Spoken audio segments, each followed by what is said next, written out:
I am Morgan, 29 years old, and still healing from wounds my family inflicted. As a forensic accountant, I escaped their toxicity, but maintained contact to keep the peace. Right after Grandpa Elias had his funeral while the elite of Baldwin Hills were still walking out our door, my mother pulled me into the study. Between fake tears and her designer morning dress, she leaned forward and smirked. "You know, Morgan, you are lucky we even let you stay in this house. But now it is time for you to leave." I looked at her, sipped my water, and smiled. That night, I logged into a private server, disabled their access to the family accounts, and checked the cameras at the Malibu beach house they knew nothing about. Where are you watching from? Let me know in the comments. Hit like and subscribe if you have ever had to stand up to family who underestimated your worth. Growing up in Baldwin Hills in Los Angeles meant privilege to any outsider looking in. But inside our sprawling, custom-built mansion, emotional coldness permeated every single corner. Our massive home was a fortress of expectations I could never quite meet.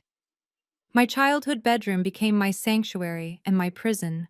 From elementary school through college, I maintained straight grades and joined honor societies, but it was never enough. My older sister, Sydney, was the golden child. As a former university beauty queen, she was paraded around our social circles as the ultimate prize and face of our family legacy. I was just the quiet disappointment who liked math. The only person who saw my true potential was Grandpa Elias. He was a self-made billionaire in the logistics industry. He built his empire from the ground up and knew how greedy his daughter Vivian had become. The scent of white lilies still hung heavy in the study. The catering staff was cleaning up the last champagne glasses from the funeral reception. I stood near the mahogany bookshelf when Vivian locked the doors behind us. Sydney stood next to her, adjusting a diamond tennis bracelet she had bought with Grandpa's credit card the day he passed away. Standing right behind Sydney was her husband, Connor. Connor was a white tech bro from Silicon Valley who played the white savior for our prominent black family.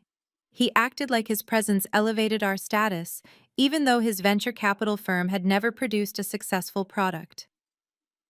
"Listen to me carefully," Connor said, adjusting his tailored suit jacket. He looked down at me with a sickeningly sweet smile. "Sydney and I are moving into the main house permanently to manage the estate properly. My venture capital firm is expanding rapidly, and I need a dedicated workspace. Your old bedroom on the first floor is the only space with the correct lighting and square footage for my monitors. It is time for you to pack up and find an apartment. Maybe you can find something closer to your accounting job downtown." Sydney chimed in immediately, checking her reflection in the glass cabinet. "Connor is absolutely right, Morgan. You are almost 30 years old and still painfully single. It is embarrassing for the family image. You do not need to take up valuable space in this massive home when you are not building a family of your own. You are holding us back from maximizing this property." My mother Vivian crossed her arms and nodded in fierce agreement. "Sydney and Connor represent the bright future of this family name. You have always been selfish, Morgan. You always take and take. Just like when you refused to hand over your scholarship money to your sister when she needed to go on her European tour. I want your bags packed within the hour. You are leaving this house tonight, and I do not want to hear a single word of complaining." They all stared at me, waiting for the familiar tears. They expected me to beg for their love, to plead for a place in the home where I grew up, to apologize for simply existing. That is what the old Morgan would have done. But the old Morgan died the same day Grandpa Elias did. I did not shed a tear. I did not raise my voice. I simply nodded once, turned around, and walked straight out of the study. I went into my bedroom and pulled out a single black suitcase. I did not pack the expensive dresses Vivian had bought me for family photo operations. I did not take the jewelry or the shoes. I only packed my laptop, my forensic accounting files, and a small wooden box Grandpa Elias had secretly given me a month before his heart failed. It contained the encryption keys to a blind trust no one else in the world knew about. I zipped up the suitcase, walked out the front door, and did not look back. I ordered an Uber and watched the iron gates of the Baldwin Hills mansion close behind me. As the car rolled down the winding hills toward the city lights, the air felt crisp and freeing. I leaned my head against the cool glass of the window, finally breathing a sigh of relief. But the quiet moment did not last long. My phone screen suddenly lit up the dark back seat. It was an urgent security alert from my private server. Someone was actively trying to breach the firewall on Grandpa Elias's hidden financial files. I opened the log and saw the digital footprint instantly. It was Connor.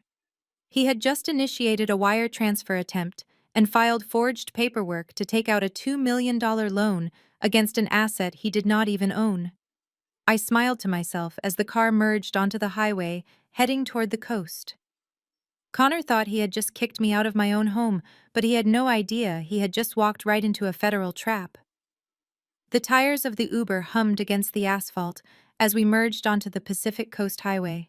The dark ocean stretched out to my left, illuminated only by the scattered moonlight reflecting off the crashing waves. I rolled down the window just an inch, letting the cold, salty air clear the lingering scent of funeral lilies from my senses. My phone was still glowing with the security alert from my private server. I did not panic. Instead, I opened my contacts and dialed Julian, my senior partner at the forensic accounting firm.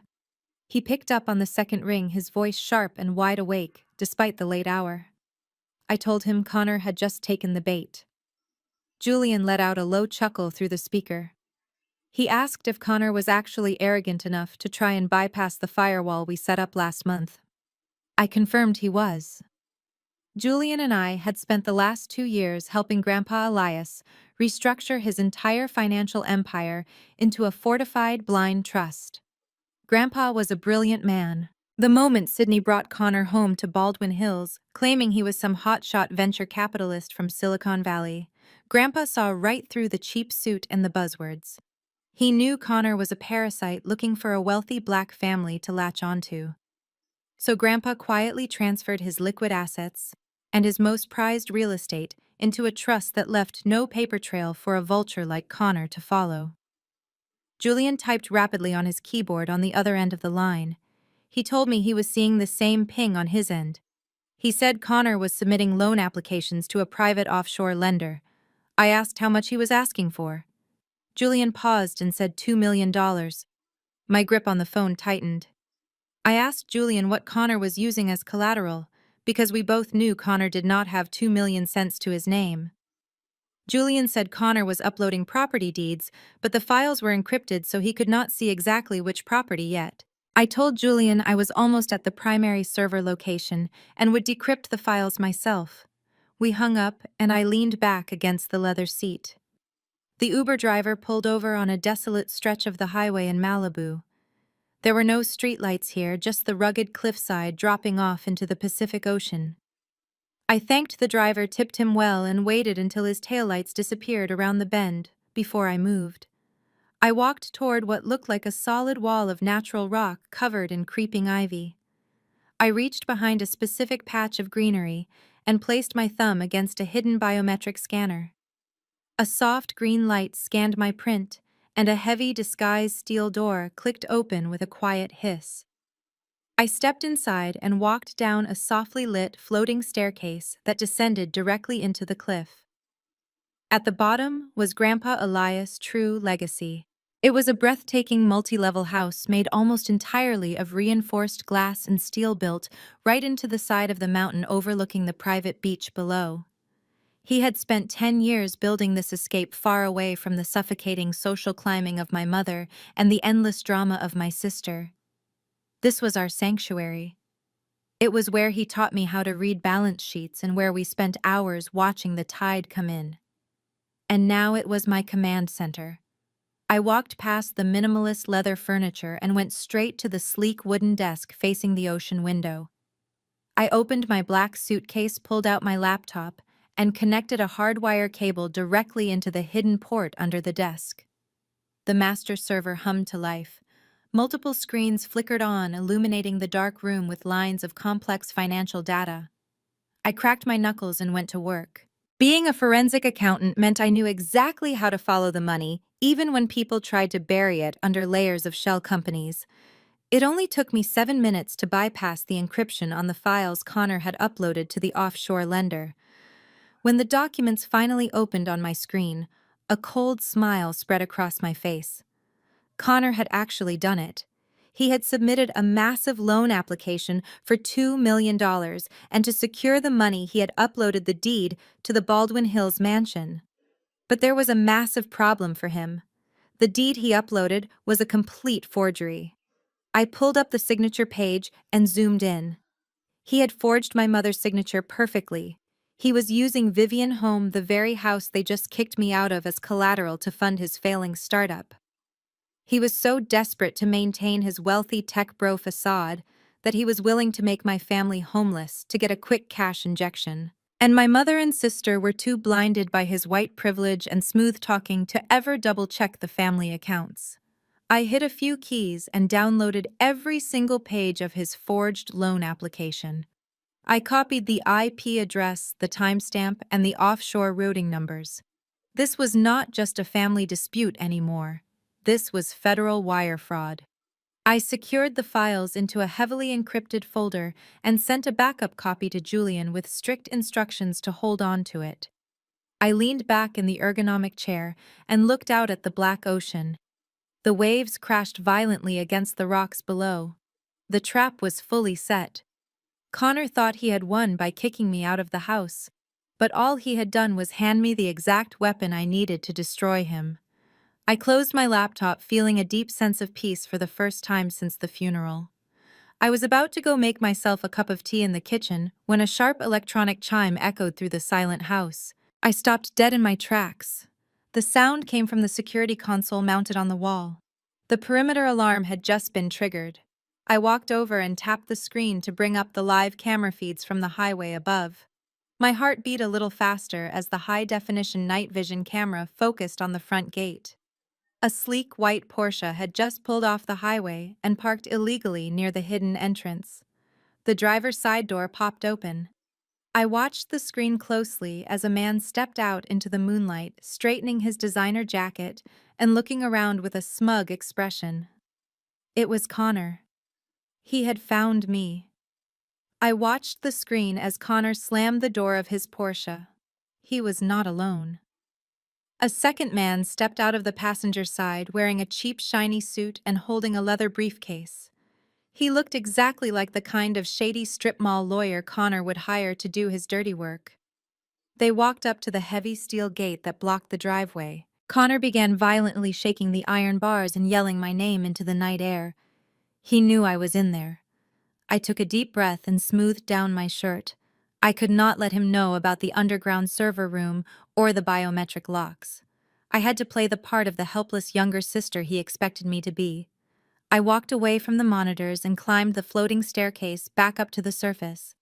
The cool ocean breeze hit my face as I stepped out onto the gravel driveway and walked toward the iron gates. When Connor saw me approach through the bars, a sickeningly triumphant smile spread across his face. "Well, well, well," he sneered, leaning against the cold metal. "Look who decided to hide out in a multi-million-dollar beach house. You really thought you could pull a fast one on the family, did you not, Morgan?" I stood a few feet back from the gate, keeping my face perfectly blank. I asked him what he wanted and how he even found this place. Connor laughed loudly and patted the shoulder of the lawyer standing next to him. He told me he had his ways, and that when you are a prominent venture capitalist, you have access to private investigators who can track down anything. He explained that his investigator had found tax records linking Grandpa Elias to an anonymous holding company registered to this exact stretch of Malibu coastline. Connor gripped the bars of the gate and lowered his voice, trying to sound intimidating. He told me this was his family now, and he was the one in charge of protecting our legacy. He said he knew Grandpa Elias had built this place in secret, and that I was trying to steal it out from under my mother and sister. The sheer audacity of this white man standing on my property, telling me he was the savior of my black family, made my blood boil. "Listen to me very carefully, Morgan," he said, pointing a finger at me through the iron gate. "I am holding a drafted eviction notice right here in my lawyer's briefcase. You do not own this property. You are just a bitter little accountant who sneaked in here to squat in a dead man's house. I am giving you exactly one chance to hand over the keys and walk away quietly. I crossed my arms and asked him what would happen if I refused. Connor let out a cold, hard laugh. He leaned closer to the gate until his face was practically pressed against the metal.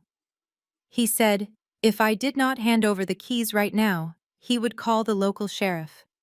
He told me to imagine how it would look when the police arrive in this wealthy white neighborhood and find a young black woman trespassing in a hidden estate she cannot afford. He said they would arrest me on the spot and make sure it made the evening news, destroying my precious accounting career forever. He was weaponizing my race and the reality of the world we live in just to intimidate me. He thought his whiteness and his fake wealth made him invincible. He thought I would crumble under the threat of police intervention. So I gave him exactly what he wanted to see. I let my shoulders drop and forced my hands to tremble slightly. I looked down at the gravel and let out a shaky breath, acting as if he had completely broken my spirit. You win, Connor, I said, keeping my voice barely above a whisper. I just wanted a piece of Grandpa to hold on to, but you are right. I do not belong here and I cannot afford a legal battle. Connor puffed out his chest, standing taller. I knew you would see reason, he said smoothly. Now be a good girl and pass the keys through the gate. We have to secure the property for your mother and sister. I reached into my pocket and pulled out a heavy set of brass keys attached to a simple leather strap. These were not the keys to the glass house or the underground server room. Those operated on encrypted biometrics. These were the keys to the old gardening shed at the far end of the property, where the landscaping crew kept the fertilizer and rusty shovels. I walked slowly to the gate and slipped the keys through the iron bars. Connor snatched them from my hand like a greedy child.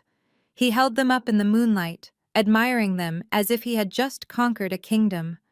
He turned to his lawyer and told him the job was done, and that they could start drawing up the paperwork to list the house for sale by the end of the month. Before he walked back to his car, Connor turned to me one last time. He told me to pack my bags and be gone by sunrise. He said if he saw me anywhere near Malibu or Baldwin Hills again, he would not be so generous. He got into his pristine white Porsche, the engine roaring to life, and sped off down the highway, leaving a cloud of dust in his wake. I stood at the gate and watched his taillights fade into the darkness. I was not scared. I was not packing my bags. A genuine smile finally broke across my face. Connor had left gloating, feeling like the ultimate mastermind. But he was completely unaware of the tiny detail I had left out. The heavy brass key he had just shoved into his expensive designer pocket contained a micro RFID tracking chip hidden deep inside the leather strap. He thought he was taking the key to my house, but all he really did was give me a live feed to his exact geographic location 24 hours a day. The game had just begun, and he had already lost the moment. The taillights disappeared. I turned around and walked back to the hidden cliffside entrance. My heart was beating with a calm, steady rhythm. I placed my thumb on the scanner and descended the floating staircase back into the glowing server room. I sat down at the heavy wooden desk and brought up the tracking software. A small red blinking dot appeared on the massive monitor. The RFID chip inside the brass key was broadcasting Connor's exact location. I watched the dot move rapidly down the Pacific Coast Highway, heading back toward the city. But tracking his car was just the first phase of the Trojan horse I had just handed him. The chip inside that key was not just a GPS locator. It was a military-grade, short-range data cloner that Grandpa Elias had acquired from a private security contractor. Connor always kept his expensive smartphone and his work laptop in his leather briefcase, right next to where he had just pocketed my key. The chip was designed to passively copy the encrypted network keys from his devices and transmit them back to my server, using a secure cellular network. I watched the progress bar on my screen slowly fill up as the cloner did its silent work in the dark interior of his Porsche. 20 minutes later, the download was fully complete.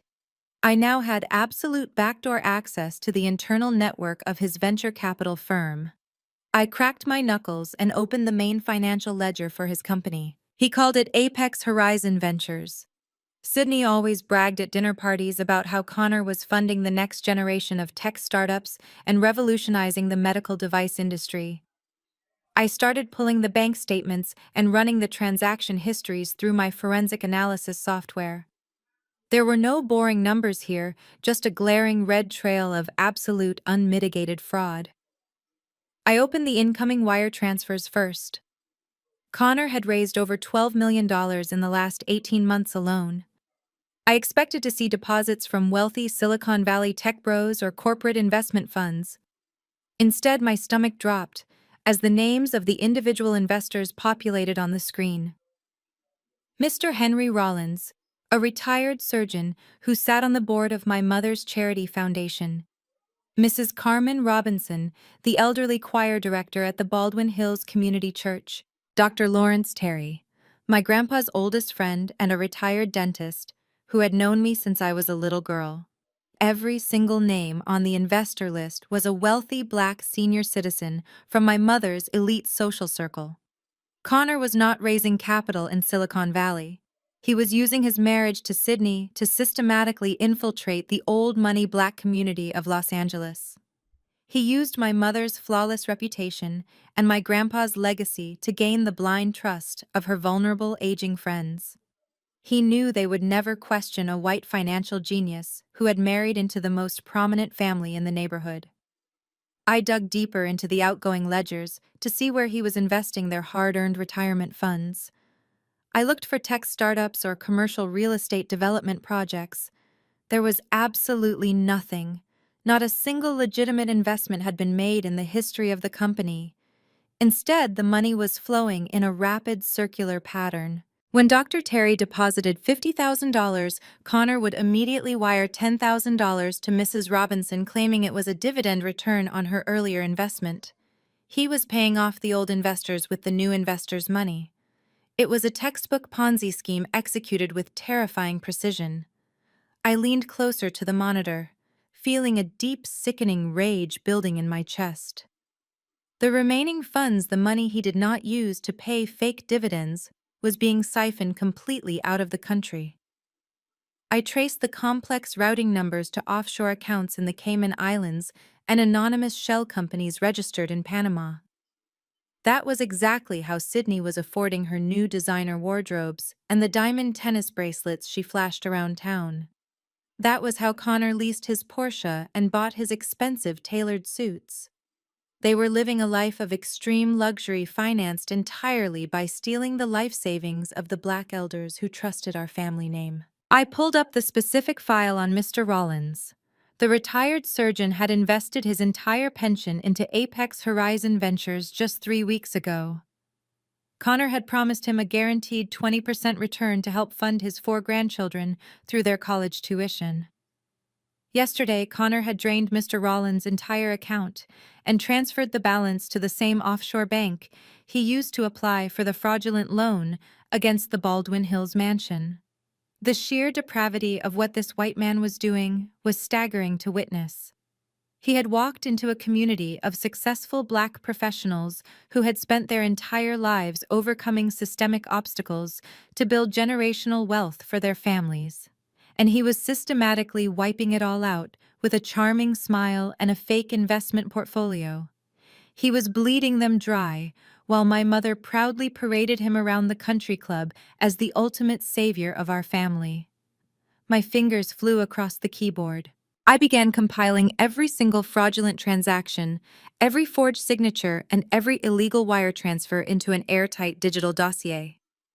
As a forensic accountant, I knew exactly what the federal authorities needed to secure a fast conviction. I needed to build a case so strong that no high-priced defense attorney could ever tear it apart. I worked straight through the night downloading bank statements and matching them against the fake portfolio reports Connor had emailed to his victims.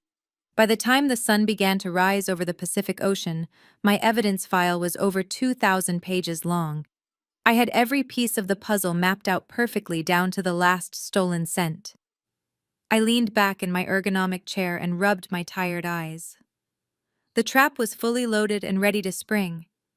I just needed the perfect public venue to drop the bomb and expose him for the criminal he was. Right at that moment, my phone vibrated loudly on the wooden desk, breaking the peaceful silence of the underground room. The bright screen cut through the morning shadows. I picked it up and saw a new notification. It was a group text message from my mother, Vivian, sent to me, Sydney and Connor. The message was cold and direct, as always. It said, "Morgan, you are mandated to attend a family dinner tonight at 8 o'clock sharp. We are dining at the Capitol Grill downtown. Dress appropriately and do not embarrass me. We are celebrating Connor and his incredible new real estate acquisition." I stared at the text message, reading the words over and over again.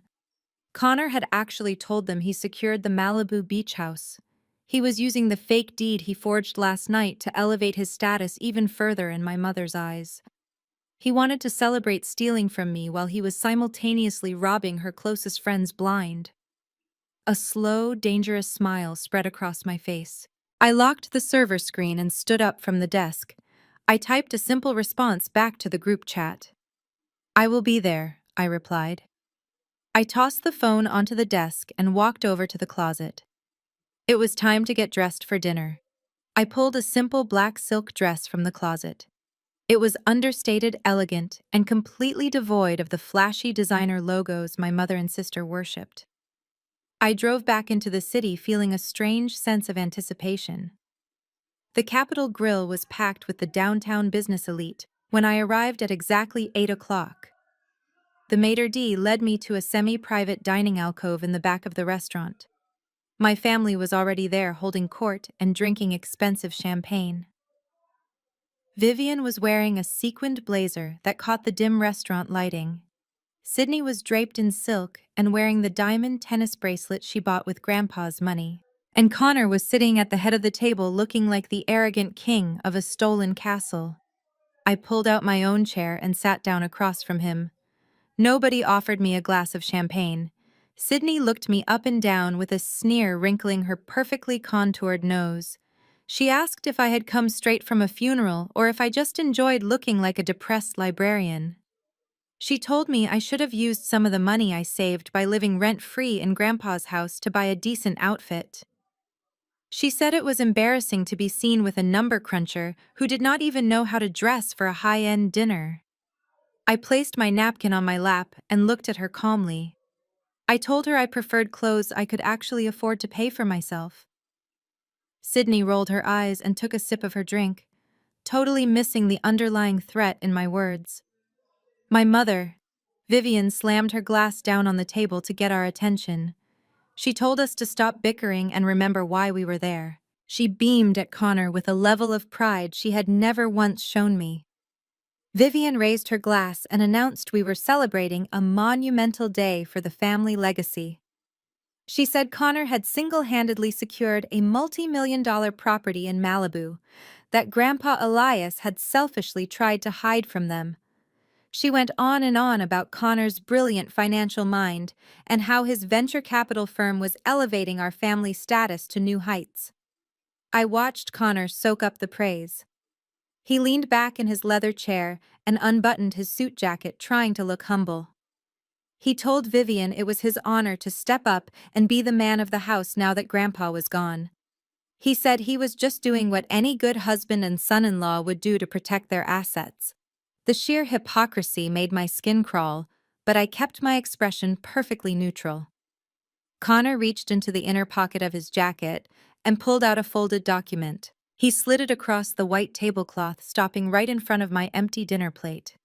He pulled a gold pen from his shirt pocket and laid it on top of the paper. I asked him what this was. Connor gave me a condescending smile. He said it was a standard quitclaim deed. He explained that his lawyers were finalizing the transfer of the Malibu property into his venture capital portfolio so he could develop the land into luxury condos. But because Grandpa Elias had weirdly left a few utility bills in my name, he needed me to legally sign away any potential squatter rights or inheritance claims. Sydney chimed in, saying it was just a formality. She told me to stop being difficult and just sign the paper so we could order the steaks. She said Connor was generously offering to give me $5,000 out of his own pocket as a relocation fee just for signing. Connor tapped the gold pen against the table. He told me 5 grand was more than enough to cover a security deposit on a cheap apartment downtown. He said I should be thanking him for not pressing charges for trespassing last night. He ordered me to sign on the dotted line so we could celebrate his new development project in peace. I did not reach for the pen. Instead, I picked up the quitclaim deed and began to read it. I read every single line of the dense legal jargon with the trained eye of a forensic accountant. My mother sighed loudly, crossing her arms and complaining about how long I always took to process simple instructions. Connor chuckled and told Vivian to give me a minute because legal documents were probably too complicated for a simple bookkeeper to understand. I reached the second page of the document, and a genuine bright smile spread across my face. I gently placed the paperwork back on the table and pushed the gold pen away. I looked directly into Connor's smug blue eyes. I told him I would not be signing the document. Connor slammed his hand on the table, his face turning red. He demanded to know what my problem was and threatened to have his lawyers drag me through court for years. I kept my voice low and steady. I told him his lawyers were either completely incompetent or actively trying to get him arrested. I pointed to the property description on the second page. I explained that a quitclaim deed only transfers the ownership interest of the person signing it. But in order to draft this specific document, his lawyers had to list the actual registered owner of the Malibu estate. I tapped my finger on the printed text. I asked Connor if he had actually read the deed before bringing it to dinner. I told him the property was not owned by Grandpa Elias as an individual. It was owned by a corporate entity called the Elias Coastal Trust. And according to California state law, you cannot force an individual to sign a personal quitclaim deed for a property owned by a corporate trust. But that was not even the best part. I leaned across the table and lowered my voice so only the four of us could hear. I told Connor that because he had officially submitted this paperwork to a notary, he had just legally documented his attempt to seize assets from a corporate entity he had no authorization to access. I smiled sweetly and told him his quitclaim deed was not just completely invalid, it was a written confession of attempted corporate fraud. The silence at the table was deafening after I spoke those words. Connor stared at the piece of paper as if it had just caught fire. The smug confidence that had radiated from him all night completely evaporated, leaving behind a pale mask of sheer panic. He looked at me and then looked frantically around the restaurant to see if anyone had overheard my little legal analysis. His hands began to shake slightly as he reached out to snatch the quitclaim deed back from my side of the table. He crumpled the document into a tight ball and shoved it deep into his suit pocket. He slammed his fist on the table, causing the crystal wine glasses to rattle and spill expensive champagne onto the white tablecloth. He told me I was crazy, and that I had no idea what I was talking about. He raised his voice, drawing the attention of the surrounding tables where other wealthy patrons were dining. He said I was just a bitter, jealous little girl making up lies because I could not stand to see my sister married to a successful man. He told me my grandpa was an old fool for leaving a corporate trust to a glorified calculator like me, and that his elite legal team would bury me in so much litigation I would never see the light of day. I just sat there sipping my water, watching him unravel in real time. The more he yelled, the more I saw the frightened little boy hiding behind the expensive tailored suit and the venture capitalist buzzwords. His entire facade was cracking under the pressure of a single undeniable truth. Sydney looked back and forth between us. Her face flushed with intense embarrassment. She reached out and put her manicured hand on Connor's arm, telling him to lower his voice and that people were staring at them. But Connor yanked his arm away with such force that it startled her. He told her to shut up and let him handle it. It was the first time I had ever seen him drop his perfect gentleman act in front of her. Sydney recoiled in shock, her eyes wide as she realized the man she married was entirely capable of treating her just as poorly as he treated me. That was when my mother decided to intervene to protect her golden child and her perfect son-in-law. Vivian pushed her chair back and stood up, her sequined blazer catching the ambient light of the restaurant chandeliers. She was a master of manipulation, and she knew exactly how to play the victim to an audience of her peers. She pressed her hand to her chest and let out a dramatic, loud sob. Tears welled up in her eyes right on cue, flowing down her carefully powdered cheeks. Vivian pointed a trembling finger at me. She told me I was a monster. She cried out loud enough for the entire dining room to hear, saying she could not believe she had raised such a hateful and ungrateful child. She said I had spent my entire life trying to sabotage my sister because I was secretly envious of her beauty and her charm. Vivian claimed I was trying to destroy my sister's beautiful marriage out of pure spite because no man would ever want to marry someone as cold and calculating as me. She sobbed about how Grandpa Elias would be rolling in his grave right now if he saw how disrespectful I was being to the only man who was actually trying to save our family legacy and grow our wealth. The other patrons in the restaurant had completely stopped eating. They were openly watching the spectacle unfold, holding their forks in midair. My mother looked around the room, soaking in the pity and sympathy of the strangers, before turning her vicious, glaring gaze back to me. She told me she was done trying to fix me. She said she had given me every opportunity to be a normal part of this family and to support Sydney and Connor. But I had thrown her love back in her face. Vivian stood tall and took a deep, theatrical breath. She declared loudly that as of this exact moment, I was no longer her daughter. She formally disowned me right there in the middle of the Capitol Grill. She told me I was dead to her and that I was never to contact her or Sydney or Connor ever again. She ordered me to get out of her sight before she called the police to have me escorted off the premises like a common trespasser. It was the moment she had been building up to my entire life. She finally had the public excuse she needed to sever ties with the daughter who did not fit into her perfect elite aesthetic. She fully expected me to break down crying. She expected me to beg for forgiveness in front of the entire restaurant just to save face and crawl back into her good graces. But I felt nothing but profound, immense relief. The heavy, invisible chains of family obligation that had dragged me down for 29 long years suddenly snapped. I looked at my mother and saw a complete stranger. I saw a woman so blinded by her own vanity and desperation for status that she was actively defending the man who was currently stealing her entire life savings and destroying the community she claimed to love. I slowly stood up from the table and smoothed out the fabric of my black silk dress. I picked up my purse and looked Vivian directly in the eye with zero emotion. I told her I accepted her terms without hesitation. I said I would honor her request and never contact her again. I added that I sincerely hoped she remembered this exact conversation when the ugly truth about her perfect son-in-law finally came to light. Vivian scoffed loudly and turned her back to me, pulling a crying Sydney into a comforting hug while Connor practically hyperventilated in his chair. I turned to leave, but I paused right behind Connor's seat. I leaned down slowly until my lips were just an inch away from his ear. The smell of his expensive designer cologne mixed with the sour, metallic stench of his nervous sweat. I kept my voice incredibly soft, a cold whisper meant only for him to hear. I told him he should probably cancel his luxury condo development plans for Malibu.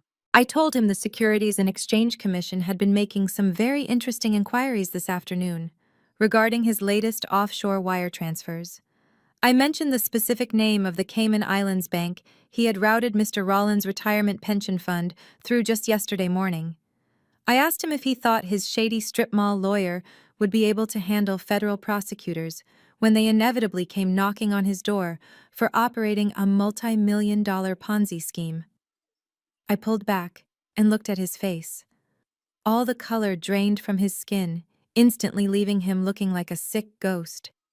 His jaw went completely slack, and his eyes widened in absolute unadulterated terror as he realized the magnitude of what was happening. He realized I knew everything.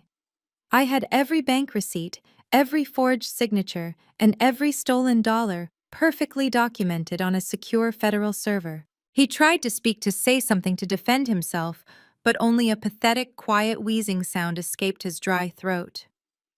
I gave him one last polite, genuine smile and turned on my heel.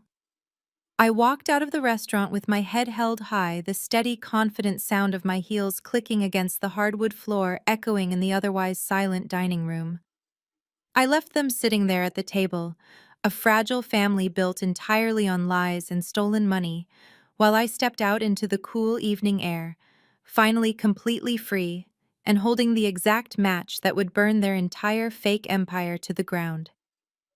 The drive back to the Malibu beach house was the most peaceful journey of my entire life. The highway was completely empty, and the dark ocean felt like a cleansing force washing away decades of family toxicity. The sound of the tires humming against the asphalt was the only companion I needed. I knew Connor was not going to just sit at that restaurant table and wait for the federal authorities to arrive and arrest him. A cornered rat is the most dangerous kind of animal, especially when it realizes its entire survival is completely dependent on a lie. By the time I reached the hidden cliffside entrance and placed my thumb on the biometric scanner, my phone was already buzzing frantically in my purse. The moment I descended the floating staircase and sat down at my massive server desk, the entire system flared with bright red alert notifications. Connor was launching a desperate, frantic counterattack. He knew I had the digital evidence to destroy his life, so his only play was to try and cripple me before I could take that evidence to the proper authorities. He had forced his shady strip mall lawyer to file a fraudulent emergency injunction in a local county court. The electronic filing was full of absolute lies claiming I was mentally unstable, violently erratic, and an immediate threat to the financial stability of my grandfather's estate. He actually used a forged digital signature from a retired judge to send a total freeze order directly to my primary banking institutions. His goal was simple and completely ruthless. He wanted to freeze every single dollar attached to my name so I could not hire legal counsel or access the basic funds necessary to defend myself in a court of law. He honestly thought if he starved me out financially, I would be forced to crawl back to him and hand over the Malibu property in exchange for access to my own checking account. It was a classic financial abuser tactic designed to break a victim's will to fight back against their oppressor. But Connor completely forgot who he was dealing with in his blind panic. I am a senior forensic accountant who manages billion-dollar blind trusts for a living. My financial infrastructure is built to withstand sophisticated cyber attacks from actual corporate espionage syndicates, not a pathetic tech bro panicking in a steakhouse bathroom. I did not even flinch at his pathetic attempt to ruin me. I simply opened a secure encrypted communication channel to my personal wealth manager at the federal bank. I routed a priority message attaching the raw metadata from Connor's laptop that proved the court order was digitally altered on his exact IP address, just 20 minutes after I walked out of the Capitol Grill. The bank automated security system immediately flagged his lawyer's request as a severe federal offense and locked down my accounts behind secondary biometric firewalls that Connor could never even hope to bypass. His pathetic attempt to ruin me failed before the county server even registered his ridiculous request. With his little attack easily neutralized, I turned my full attention back to the massive crater he had dug for himself. I needed to make absolutely sure the trap was entirely inescapable before I handed the files over to the Securities and Exchange Commission. I went back into the internal network of his fake venture capital firm to review the specific files he submitted for that $2 million offshore loan. Earlier, I had briefly seen the forged signature of my mother on the Baldwin Hills deed, but now I needed to document the exact mechanism of the fraud for the federal prosecutors. I pulled the digital notary stamp attached to the loan file and traced its origin. Connor had not just traced my mother's signature onto a blank piece of paper. He had actually bribed a disgraced public notary to illegally backdate the property transfer documents to make it look like Vivian had willingly surrendered her home. He legally transferred the ownership of my mother's beloved Baldwin Hills mansion into a dummy shell company controlled entirely by his Ponzi scheme. The offshore lender had already approved the fraudulent transaction. The $2 million was currently sitting in a holding account in the Cayman Islands, ready to be dispersed to his angry elderly investors to keep them quiet for just another month. But the offshore lender had placed a massive predatory lien on the Baldwin Hills property in exchange for the fast cash. If Connor missed even a single monthly payment, those dangerous offshore thugs would have the legal right to seize the mansion and throw my mother out into the street. He had literally gambled away her entire life out of pure, unadulterated greed. My mother had absolutely no idea she was technically completely destitute. She thought she was the undisputed queen of the local elite, while her paper crown had already been stolen right off her head. I leaned back in my ergonomic leather chair, wondering exactly how long it would take for her grand illusion to violently shatter into a million pieces. Right at that exact moment, my phone vibrated gently on the polished wooden desk. It was a notification from Instagram. My mother, Vivian, had just posted a brand new video to her main feed. I clicked play and watched the screen in absolute sheer disbelief.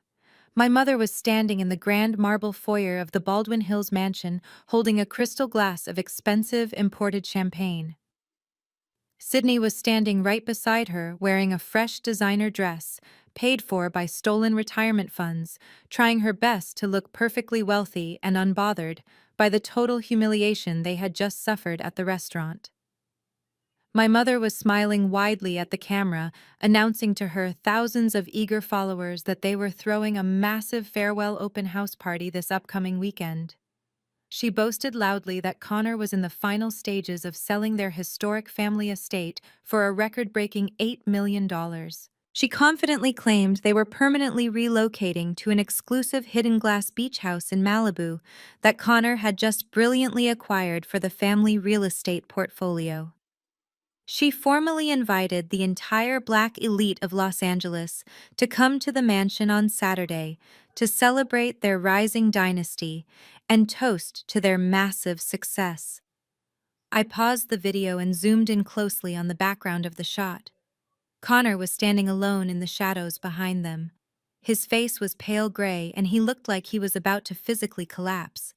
He knew he did not own Malibu, and he knew the mansion was already mortgaged to criminals, but he was too terrified to tell my mother the truth. He was just going along with her public delusion, completely trapped in his own web of lies. The stage for his final public execution was officially set. Watching my mother prance around the marble foyer on that Instagram video confirmed everything I needed to know. Vivian was completely clueless. She had absolutely no idea that her perfect son-in-law had forged her signature and mortgaged her beloved historic mansion to offshore criminals. She honestly believed she was moving to Malibu. Connor had sold her a spectacular fantasy to keep her docile while he quietly drained the life out of our family legacy. It was almost pathetic to watch her brag to her wealthy followers about a beach house she would never step foot in. She panned the camera around, showing off the crystal chandeliers and the grand sweeping staircase of the Baldwin Hills estate, talking about how she was upgrading her lifestyle. Sydney was right there in the background, wearing a fake smile and dripping in jewelry bought with stolen money. They were entirely consumed by their own fabricated reality. But my pity only lasted for a fraction of a second. My mother had made her choice at the restaurant. She had publicly disowned me to protect the illusion Connor provided. Now she was going to have to live with the devastating reality of her own blind vanity. I turned away from the phone and brought the main server screens back to life. The time for passive observation was officially over. As a senior forensic accountant, I had spent years building a formidable network of federal contacts. I did not need to submit an anonymous tip through a public portal and wait for months for a low-level clerk to review it. I had direct lines to the people who could freeze a multi-million-dollar Ponzi scheme before the perpetrators even had time to pack a single suitcase. I opened a heavily encrypted email client and drafted a priority message to Special Agent Marcus Wright at the Federal Bureau of Investigation, White Collar Crime Division. Marcus and I had worked together on a massive corporate embezzlement case 2 years ago. He knew my reputation perfectly well. He knew that if I was sending him a file, it was already an airtight, guaranteed conviction that would make his career. I began attaching the preliminary forensic dossier on Connor's fake venture capital firm. I included the offshore routing numbers, the forged loan documents, the backdated notary stamps, and the detailed list of elderly black investors he had systematically defrauded. I highlighted the specific transactions where Connor had siphoned money from Dr. Terry and Mr. Rollins. I explained how Connor was using his marriage into a prominent black family to build false trust within our community and steal their generational wealth. I copied a senior investigator at the Securities and Exchange Commission on the exact same email, just to ensure all federal jurisdictions were fully engaged and ready to strike. I requested an immediate asset freeze on all of Connor's domestic and international accounts. I hit send and watched the progress bar complete. The digital guillotine had just been released into the federal system, but digital evidence was not going to be enough for what I had planned next. I needed something physical, something entirely undeniable to present to the very public audience my mother had so graciously invited to her grand open house. I walked over to the heavy-duty laser printer tucked into the corner of the underground server room and loaded it with high-quality, thick legal paper. I began printing out the absolute truth page by page. I printed the actual registered deed for the Malibu estate, proving it belonged solely to my corporate trust, and that Connor had absolutely zero legal claim to it. I printed the forged loan application featuring my mother's clearly traced signature, proving he had stolen her home right out from under her. I printed the bank statements showing the exact flow of stolen retirement funds into Connor's Cayman Islands accounts. The printer hummed steadily in the quiet room, spitting out page after page of undeniable ruin. The smell of fresh ink and warm paper filled the air. I took the thick stacks of evidence and organized them meticulously into sleek black leather binders. I labeled each binder with surgical precision. One for the fraudulent loan, one for the Ponzi scheme victims, and one for the true ownership of the Malibu estate. I was building the ultimate legal trap, and I was going to spring it right in the middle of Vivian's grand farewell party, when all of her high society friends were watching. I wanted Connor to have nowhere to hide and no way to spin his lies. Just as I was snapping the final black leather binder shut, my cell phone screen lit up brightly on the desk. It was an incoming call from an unknown local number. I did not answer it. I just sat there and let it ring until it finally went to voicemail. A few seconds later, the notification chimed indicating a new audio message had been left. I tapped the screen and put the phone on speaker. It was Connor. The background noise sounded like he was in a moving vehicle driving fast. His voice was completely devoid of the arrogant tech bro charm he usually projected to the world. He sounded breathless, manic, and incredibly dangerous. The panic I had seen in his eyes at the restaurant had mutated into desperate aggression. He told me he knew I had blocked his fake court order at the bank. He said I was playing a very stupid game and that he was completely done being nice to me. He told me he had just hired a team of armed private security contractors to guard the Malibu property gates around the clock. His voice dropped into a vicious, threatening growl as he promised that if I ever stepped foot near the beach house again, his guys had strict orders to physically drag me out and throw all of my belongings directly into the Pacific Ocean. He told me I was nothing but a jealous loser trying to ruin his life and that he would destroy me if I tried to show my face at the open house this weekend. He ended the message by telling me to watch my back because he was not going down without a fight. The line went dead. I deleted the voicemail from my phone. I did not feel an ounce of fear. Connor was flailing blindly in the dark, trying to intimidate a woman who already held all the cards. He thought a few rent-a-cops could keep me away from my own property. He had absolutely no idea that the real threat was not me showing up at Malibu. The real threat was me showing up at the Baldwin Hills mansion with a stack of federal evidence right when his entire fraudulent life was on full public display. I smiled to myself, picked up the heavy black leather binders, and placed them carefully into my leather tote bag. The trap was set, The bait was taken, and now all I had to do was attend the party. The weekend arrived quickly, carrying with it the warm, golden sunlight that Los Angeles was so famous for. I spent Saturday morning finalizing the last details of my trap, ensuring every digital file was secure and every physical document in my leather binders was organized perfectly. I chose my outfit with extreme care. I did not want to look like the bitter outcast sister returning to beg for scraps. I wanted to look exactly like the high-powered corporate executive I was. I wore a sharply tailored stark white pantsuit with emerald green silk lining. It was elegant, powerful, and completely unbothered. I pulled my hair back into a sleek, tight bun and put on a pair of classic gold hoop earrings.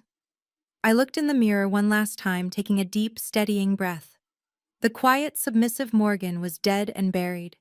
The woman staring back at me was a financial assassin ready to execute a flawless operation. I drove the winding roads up into the wealthy enclave of Baldwin Hills. As I approached the family estate, the sheer scale of my mother's vanity became immediately apparent. The massive iron gates were swung wide open, and the long winding driveway was lined with luxury cars. Bentleys, Range Rovers, and imported sports cars were parked bumper to bumper. Vivian had clearly spared absolutely no expense for her grand farewell party. She had hired a professional valet service to manage the vehicles and an entire team of caterers dressed in crisp white uniforms, carrying silver trays of expensive hors d'oeuvres. I handed my keys to a confused-looking young valet and walked up the wide stone steps toward the heavy double doors of the mansion. The moment I stepped into the grand marble foyer, the overwhelming noise of the party hit me. A live jazz quartet was playing softly in the corner of the massive living room. The air smelled heavily of expensive perfume-roasted duck and imported champagne. The house was completely packed with the most influential members of the local elite. I saw local politicians, prominent doctors, and wealthy real estate developers mingling together in their designer weekend wear. This was my mother's entire world. These were the people whose opinions dictated her entire self-worth. I stood quietly near the entrance, just observing the scene. Vivian was holding court near the grand staircase. She was wearing a flowing silk gown that swept across the marble floor as she walked. She had a crystal glass of champagne in one hand, and she was laughing loudly at a joke someone had just told. Right next to her was Connor. He was wearing a light gray tailored suit, looking every bit the successful young Silicon Valley titan he pretended to be. He had his arm draped casually over Sydney's shoulder. Sydney was practically glowing, wearing a massive diamond necklace that caught the light of the crystal chandeliers above. They looked like the perfect, flawless American family, standing there accepting the congratulations and praise of their wealthy peers. I watched as Vivian practically shoved Connor toward a group of older gentlemen, including Dr. Terry and Mr. Rollins. She loudly introduced him as the brilliant financial mastermind who was single-handedly elevating the family empire.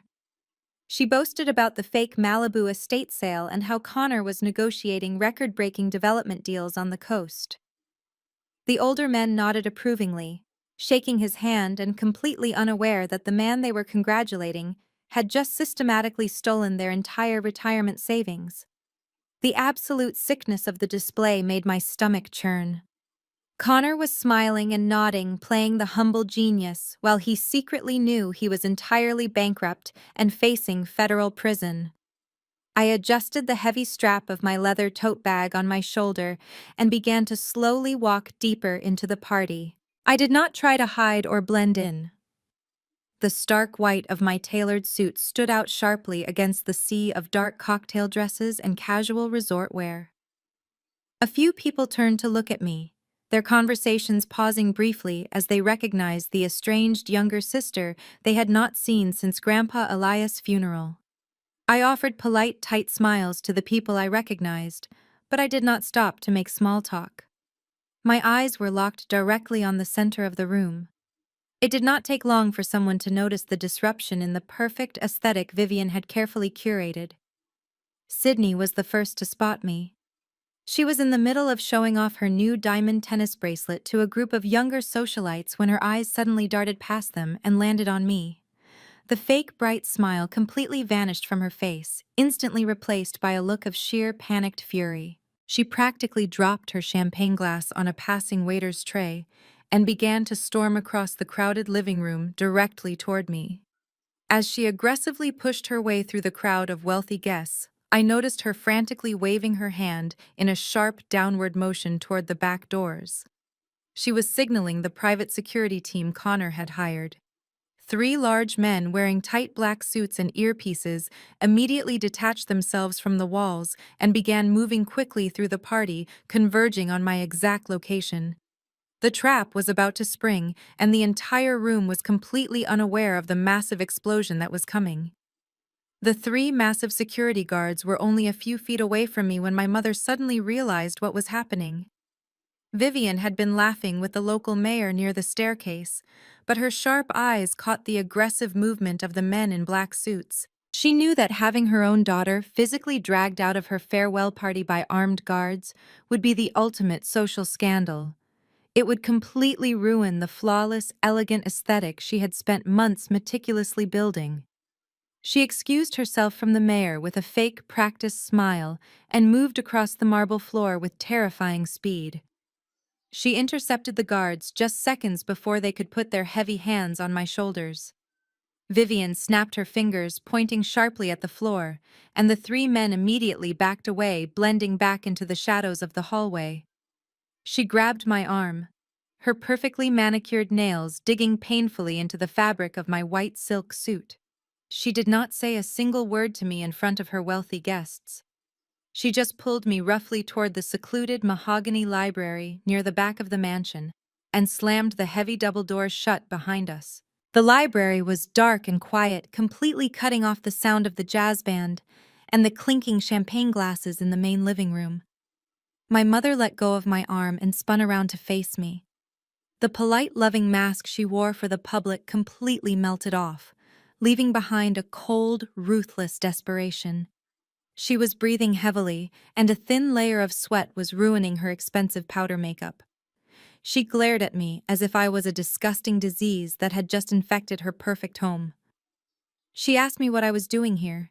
She told me she had explicitly disowned me at the restaurant and that I had absolutely no right to show my face at her private celebration. I stood perfectly still, adjusting the heavy leather tote bag on my shoulder. I looked at her calmly and told her I came to save her life. Vivian let out a sharp, cruel laugh that echoed off the tall wooden bookshelves. She told me I was completely delusional. She said I was nothing but a bitter, jealous failure who could not stand to see her older sister living a perfect, wealthy life. She crossed her arms and paced across the expensive Persian rug. She told me Connor was an absolute genius, and that he was currently in the billiard room finalizing an $8 million sale of this very house to his elite Silicon Valley investors. She said they were moving to the Malibu beach house by the end of the month, and there was absolutely nothing I could do to stop their rising dynasty. I watched her pace back and forth, completely trapped in the beautiful lie Connor had constructed for her. I felt a brief, fleeting moment of sadness for the mother I never really had. But then Vivian stopped pacing and reached into her sparkling designer clutch. She pulled out a crisp piece of paper and a gold pen. She walked over to the heavy wooden desk in the center of the library and quickly scribbled something down. She marched back over to me and shoved the piece of paper aggressively against my chest. I looked down at it. It was a personal check written out to my name from her private account. The amount was for exactly $10,000. Vivian lowered her voice to a harsh, demanding whisper. She told me to take the money and disappear forever.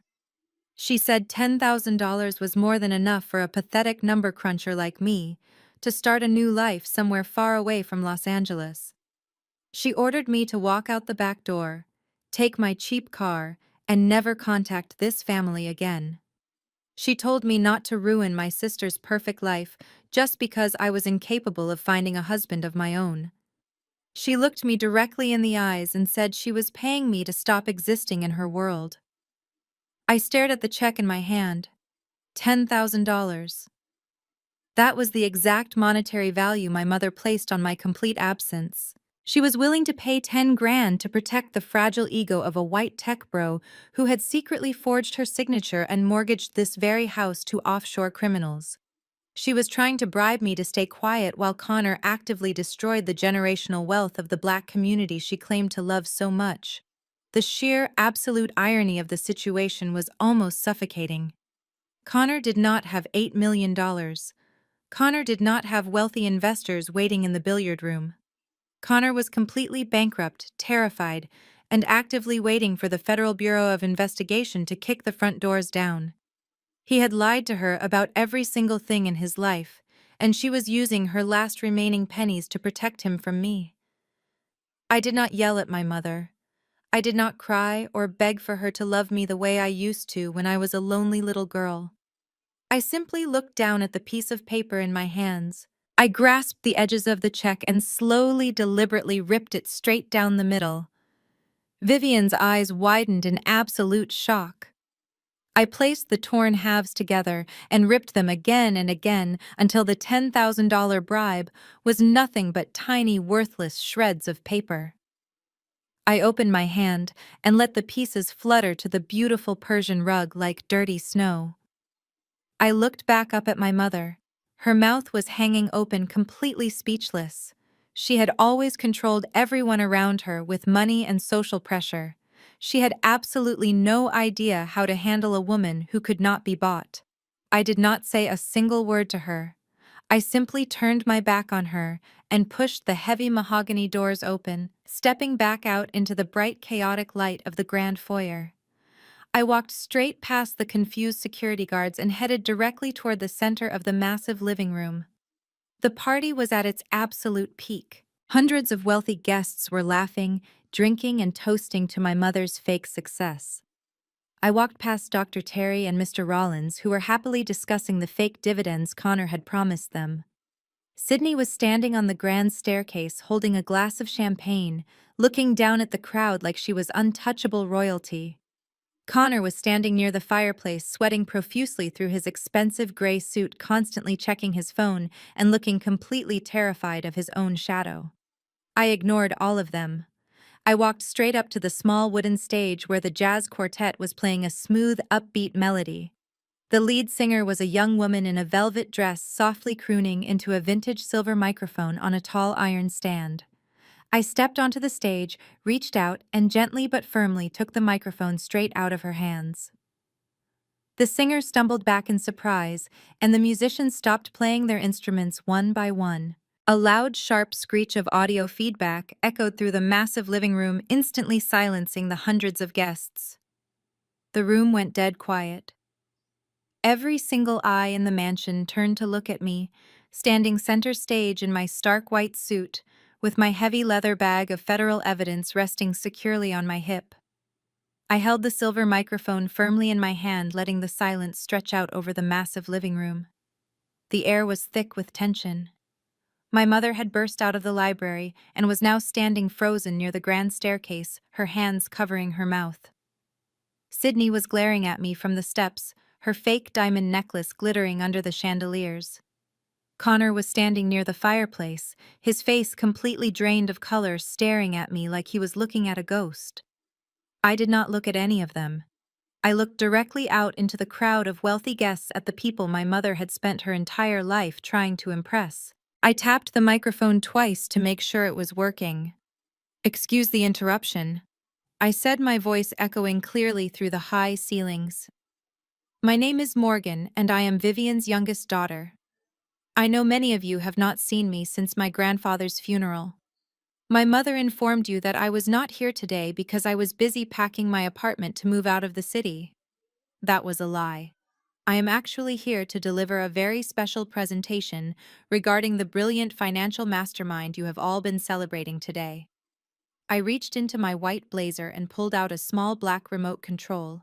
I pointed it at the massive 8.2-inch flat-screen television mounted above the marble fireplace, right behind where Connor was standing. I pressed a button and the screen flashed to life. It instantly mirrored the display of the secure forensic tablet I had synced to the house network earlier. A loud collective gasp rippled through the crowd as the first slide appeared on the screen. It was not a photo of a new real estate development or a promising medical startup. It was a highly detailed forensic financial ledger. The logo for Connor's venture capital firm Apex Horizon Ventures was displayed prominently at the top. I looked down at Dr. Terry, who was standing in the front row. "Dr. Terry," I said softly, "3 weeks ago, you transferred $50,000 from your retirement pension into Apex Horizon Ventures. Connor told you it was going into a highly lucrative Silicon Valley tech incubator. He promised you a 20% return to help pay for your granddaughter's medical school tuition. Is that correct?" The old dentist looked confused, but he nodded slowly, his eyes darting between me and the massive screen. "Yes," he replied, his voice barely a whisper. "Connor said it was a guaranteed investment." I pressed the button on my remote. The screen changed, displaying a direct wire transfer receipt from Connor's corporate bank account. It showed the exact $50,000 Dr. Terry had deposited, but it did not go to Silicon Valley. The receipt showed that $10,000 of that exact deposit was immediately wired directly into Sydney's personal checking account. The remaining $40,000 was transferred to an offshore holding account in the Cayman Islands, registered under Connor's name. Murmurs of confusion and rising anger began to spread through the crowd. I did not stop. I pressed the button again, bringing up another document.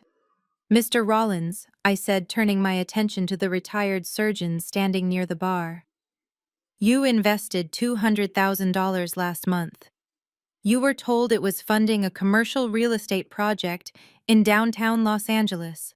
Instead, your money was used to pay off the fake dividend returns for Mrs. Robinson and 5 other investors in this very room to keep the illusion of profit alive. The rest of your life savings was used to lease the white Porsche currently parked in the driveway and to purchase the diamond necklace my sister is wearing right now."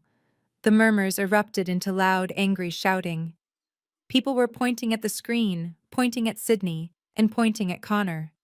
The flawless elite aesthetic of my mother's farewell party was completely destroyed in less than 3 minutes. I began rapidly clicking through the slides, displaying forged signature after forged signature, stolen deposit after stolen deposit. I laid out the entire Ponzi scheme with ruthless forensic precision.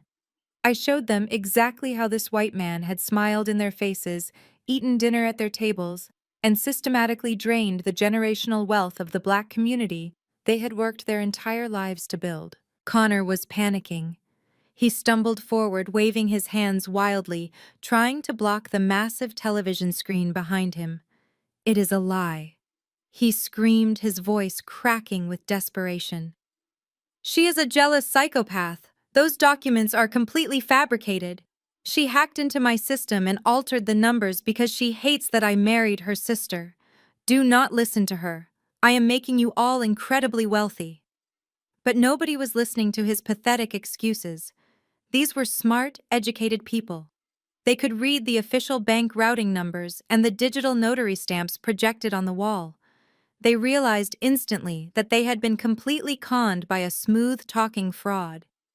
Dr. Terry stepped forward, his face red with fury, and grabbed Connor roughly by the collar of his expensive gray suit.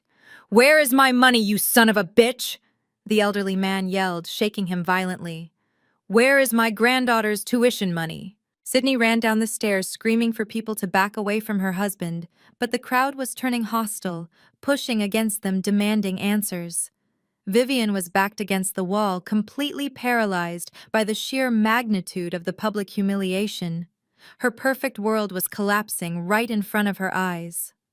Connor shoved Dr. Terry away and scrambled backward, tripping over the edge of the expensive Persian rug. He looked like a cornered animal, completely stripped of his arrogant tech bro persona. He looked wildly around the room, trying to find a single friendly face, but saw only absolute rage. He locked eyes with me, standing calmly on the stage. His fear suddenly morphed into a violent, delusional defiance. "You cannot do this to me!" he screamed, his face purple with rage. "I am not some broke scam artist. I am a multi-millionaire. I own the Malibu estate. I have the deed right here in my pocket.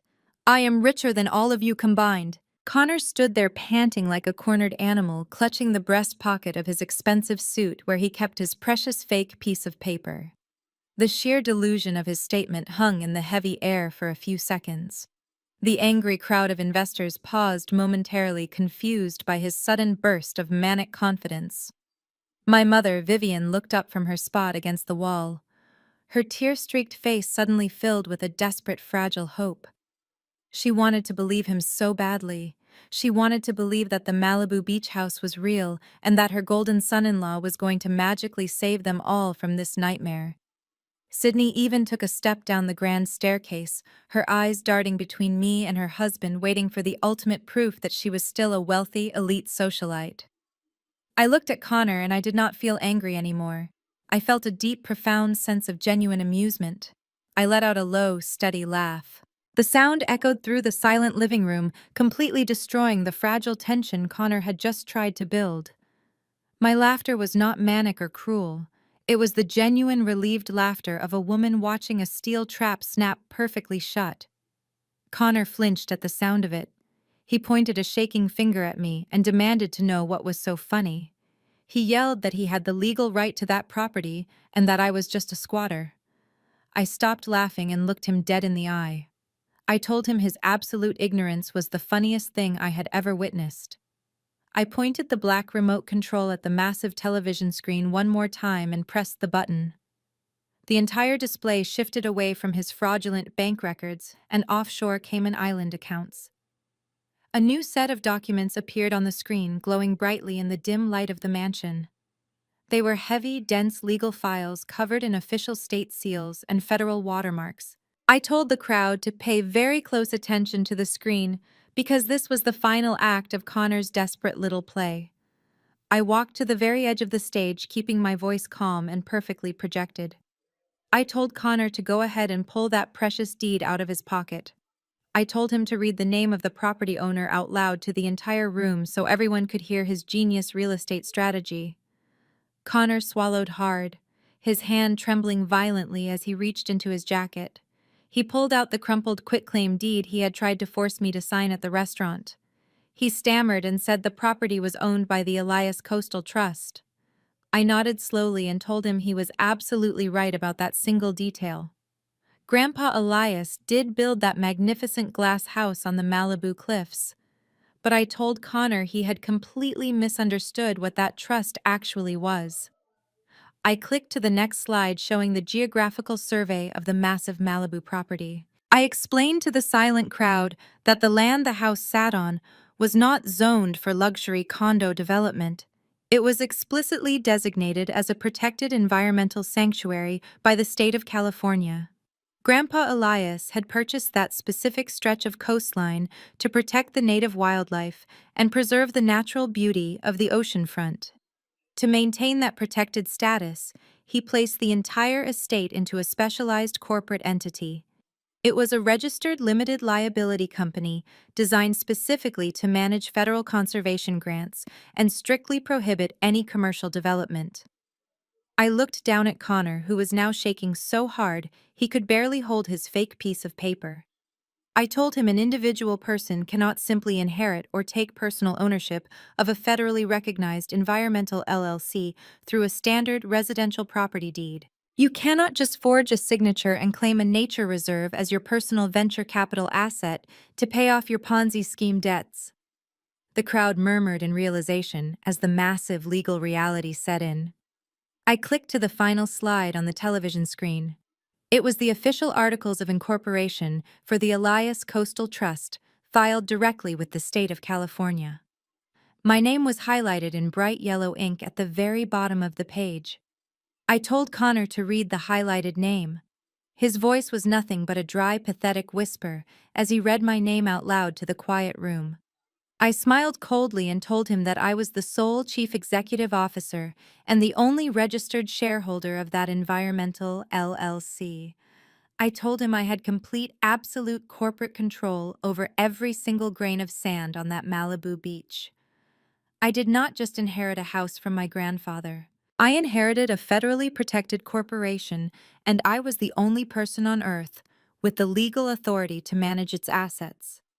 I took a step closer to the edge of the stage, looking down at him like a judge delivering a final devastating sentence. I told him that by forging property documents and attempting to transfer ownership of a protected corporate entity, he had crossed a massive legal line. I explained that when he emailed those fake documents to his offshore lender, he did not just commit standard residential forgery. He committed federal wire fraud and federal title fraud. He had attempted to steal protected land from a registered corporation across state lines. I told him those were not local county charges he could bribe his way out of. Those were massive federal felonies that carried mandatory minimum prison sentences. Connor dropped his fake deed onto the expensive Persian rug. The piece of paper fluttered to the ground, landing right next to the torn pieces of the $10,000 check my mother had tried to bribe me with. His legs gave out completely and he collapsed onto his knees in the middle of the living room. He buried his face in his hands, letting out a loud, pathetic sob. All of his arrogant tech bro posturing was instantly gone. He was just a broken criminal, sitting in a pile of his own lies. Sydney began to scream from the staircase, sobbing hysterically and demanding that someone do something to fix this. My mother Vivian just stared blankly at the wall, completely catatonic, as her entire high society world dissolved into dust. The wealthy guests began backing away from the family, creating a wide, empty circle around Connor's kneeling body. They wanted absolutely nothing to do with a man facing federal prison. I stood on the stage, feeling the heavy weight of the last 29 years completely lift off my shoulders. I had done exactly what Grandpa Elias had trained me to do. I had protected our legacy and destroyed the parasite trying to feed on our family. The silence in the room was absolute, broken only by Sydney's pathetic wailing and Connor's quiet sobs. But then a new sound pierced through the heavy air of the mansion.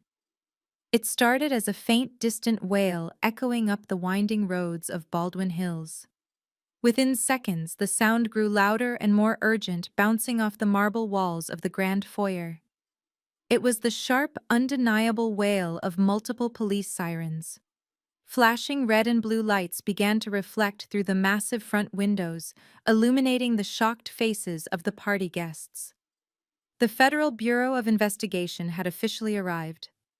The heavy wooden double doors of the Baldwin Hills mansion did not just open, they were violently forced apart.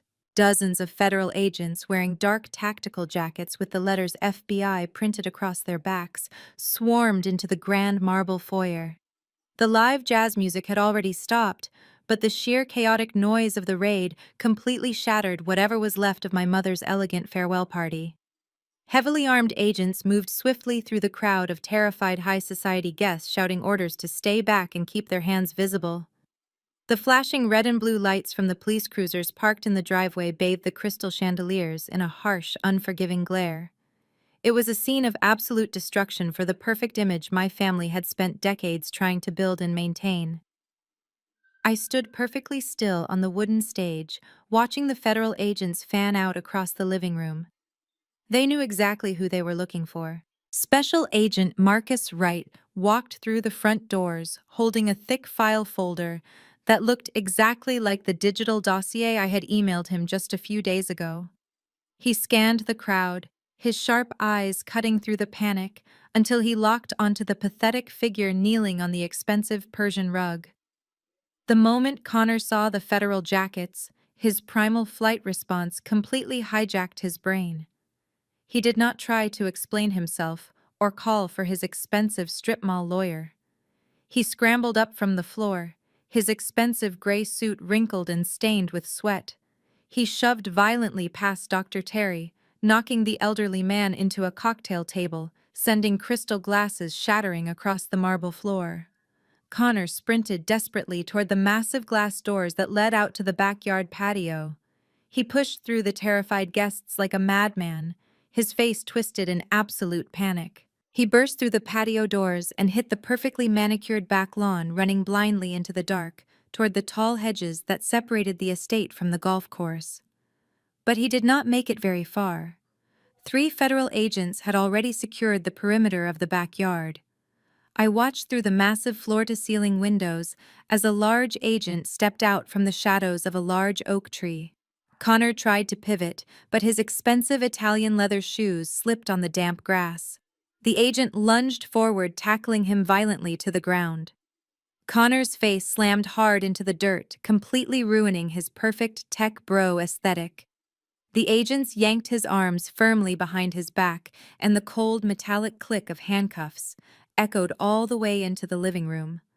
The self-proclaimed white savior of our black family was now eating dirt on the lawn, a federal prisoner caught in his own web of lies and greed. Sydney watched the entire tackle through the glass doors. Her perfect world, the designer clothes, the country club memberships, the endless supply of stolen cash had just been handcuffed and dragged away. She let out a blood-curdling scream that sounded like a wounded animal. She fell hard onto her knees right there in the middle of the living room, clutching her face as her heavy makeup ran down her cheeks in dark, thick streaks. She did not blame Connor for lying to her or stealing from her own community. In her twisted mind, there was only one person responsible for ruining her flawless life. She turned her tear-streaked face toward me, her eyes burning with pure venom. She screamed my name, telling me I was a monster. She crawled forward on the marble floor, her diamond tennis bracelet scraping against the stone. She yelled that I had planned this on purpose just to humiliate her in front of all her friends. She sobbed uncontrollably, claiming I was just a jealous, bitter spinster who could not stand to see her happy. She cried that her life was completely over, and that she would never be able to show her face in Los Angeles ever again. She blamed me for everything, completely ignoring the fact that her husband had funded her luxurious lifestyle with the stolen retirement pensions of the very people standing in the room. My mother Vivian was leaning heavily against the grand staircase, clutching her chest. She was hyperventilating, her breath coming in short, rapid gasps, as she watched the federal agents drag Connor back through the living room toward the front doors. The local politicians and wealthy doctors she had spent her life trying to impress were watching her with a mixture of pity and utter disgust. Her social standing was evaporating right before her eyes. The sheer embarrassment of having the FBI raid her home was too much for her fragile ego to process. But then her twisted narcissistic survival instinct finally kicked in. Vivian forced herself to stand up straight, smoothing down the front of her expensive silk gown. She took a deep breath and wiped the tears from her face, determined to salvage whatever was left of her precious pride. She raised her chin and looked around the room at the angry investors, specifically making eye contact with Dr. Terry and Mr. Rollins. "Fine," she yelled, her voice shaking but laced with arrogant defiance. "Take him away. We do not need him. We never needed him. I had absolutely no idea he was doing these horrible things to my friends. My family is a victim here too." Vivian stepped away from the staircase, walking toward the center of the room, trying to reclaim her position as the powerful matriarch. She waved her hand dismissively toward the front doors where Connor had just been escorted out. She told the crowd not to worry about their stolen money. She promised she would make everything right because the family name was more important than anything else. She puffed out her chest and declared that she would personally fix the mess that Connor had created. "I will sell this Baldwin Hills house today," Vivian announced, her voice ringing with desperate authority. "The market value is over $8 million. I will list it tomorrow morning, and I will use the proceeds from my house to pay every single one of you back. You have my absolute word." The room went quiet again as the guests absorbed her promise. My mother looked at me standing on the stage, a smug, triumphant expression creeping back onto her face. She really thought she had just saved the day. She thought she had outsmarted me and preserved her elite reputation by sacrificing the one thing she loved most in the world. I did not move. I just looked down at her with pure, absolute ice in my eyes. The final piece of the trap was ready to drop. I lowered the microphone slightly and let a cold smile touch my lips. "Selling whose house, Mom?" I asked quietly. The entire room fell into a dead, suffocating silence the moment those words left my mouth. The flashing red and blue lights from the police cruisers outside continued to sweep across the walls, casting long, harsh shadows over the faces of the wealthy guests. My mother blinked rapidly, her face twisting into a mask of pure, absolute confusion. She stared at me as if I had just started speaking an entirely different language. She dropped her hands from her chest and took a step toward the stage, her silk gown rustling loudly in the quiet room. She asked me what on earth I was talking about. She puffed out her chest, attempting to summon the last remaining shreds of her elite matriarch persona. She loudly declared to the crowd that this was her house and her historic family estate. She insisted that the family lawyer had read Grandpa's last will and testament just 2 days after the funeral, and that the deed to the Baldwin Hills mansion was explicitly left to her as his sole surviving daughter. She practically screamed that she had the official legal paperwork sitting in her home office desk to prove it, and that I was completely out of my mind. I stepped down from the small wooden stage, my low heels clicking softly against the marble floor. I kept my eyes locked entirely on her, watching the desperate panic bubbling just beneath her arrogant surface. I told her that the family lawyer read a standard boilerplate will that Grandpa Elias had drafted over 15 years ago. I explained to her that a last will and testament can only legally distribute the assets that a deceased person actually possesses at the exact time of their death. I told her that she needed to pay very close attention to the timeline of Grandpa's financial decisions because her entire reality was about to shatter. I walked slowly past the crowd of shocked investors and local politicians. The guests parted for me like the Red Sea, completely captivated by the absolute public dismantling of my mother's fake empire. Dr. Terry and Mr. Rollins watched me with wide eyes, realizing that the family they had trusted with their life savings was nothing but a hollow shell. I walked directly toward the grand marble fireplace at the far end of the massive living room. Hanging directly above the mantel was a huge custom oil portrait of Grandpa Elias. He was painted, wearing his simple gray work suit, his rough calloused hands resting on a wooden cane, and his dark eyes looking sharp and uncompromising. It was the only piece of true authenticity in this entire mansion, filled with flashy imported garbage and fake designer luxury. Vivian followed me across the room, her expensive dress dragging awkwardly across the Persian rugs. She demanded to know what I was doing near his portrait. She yelled at me to step away from the fireplace, telling me I had already ruined her farewell party and humiliated the family name enough for one night. She told me to leave her house immediately before she called the federal agents back inside to arrest me for trespassing. I completely ignored her desperate screaming. I reached up and grabbed the heavy ornate gold frame of the oil painting. I pulled hard on the left side of the heavy wood. The entire massive portrait swung forward smoothly on a set of deeply concealed industrial hinges. A loud collective gasp echoed through the crowded living room. Hidden perfectly behind the painting set, completely flush into the solid stone of the chimney, was a sleek matte black biometric wall safe.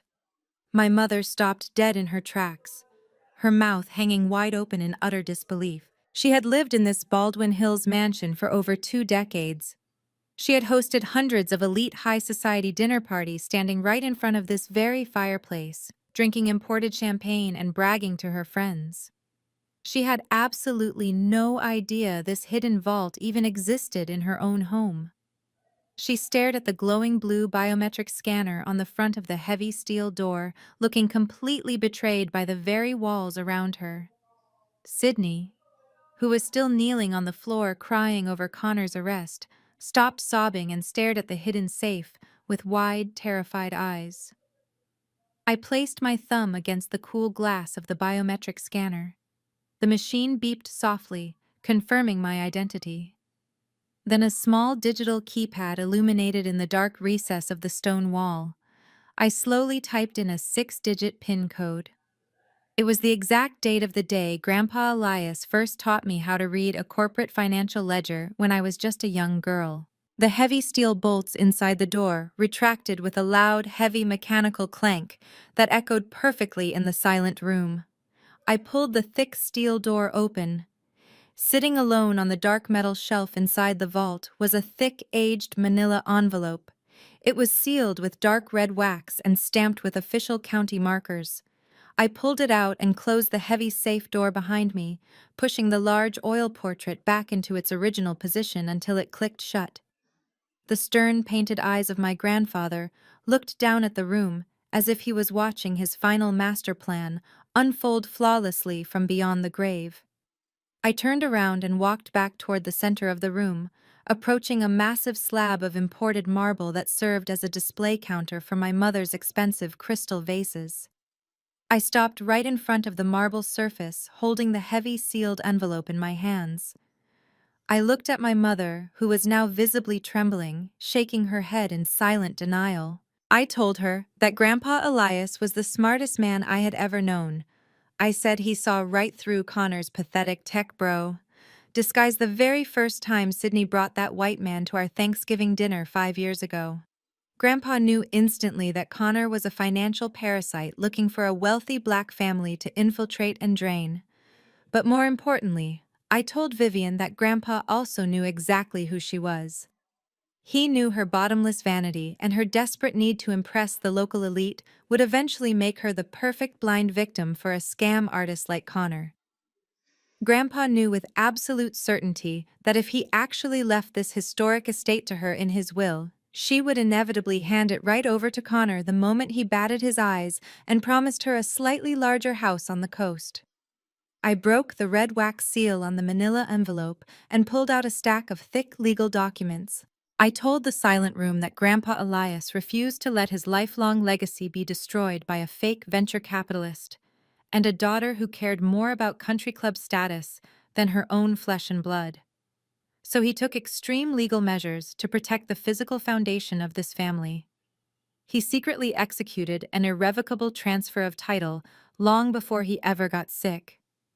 I told my mother that the fraudulent $2 million mortgage Connor took out on this property last night was completely null and void. I explained that the offshore criminals in the Cayman Islands could not legally seize this mansion because Connor had forged the signature of a woman who did not even hold a single penny of equity in the property. My mother had unknowingly shielded the house from foreclosure simply by being entirely legally irrelevant.